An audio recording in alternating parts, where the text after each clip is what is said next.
bitubeshaho tuzoba tubisezeye. Hari umunsi tuzitahira iwacu tujane mu bibanza Yesu yateguye. Uku kwama twibukane bitubeshaho tuzoba tubisezeye.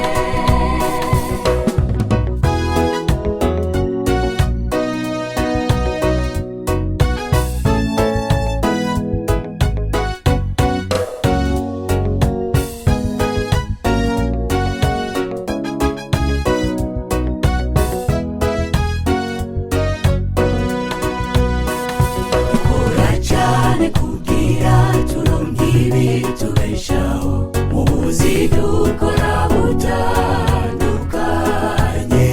Nta muntu n'umwe arigera ahagarika kurondera, umuntu ahagarikwa n'urupfu. Dukora cane kugira turonke ibitubeshaho mu buzi dukora butandukanye.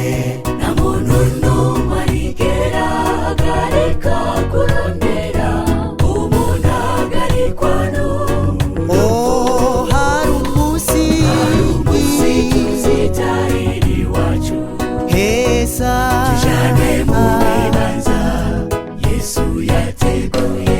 Uku kwama twibukane bitubeshaho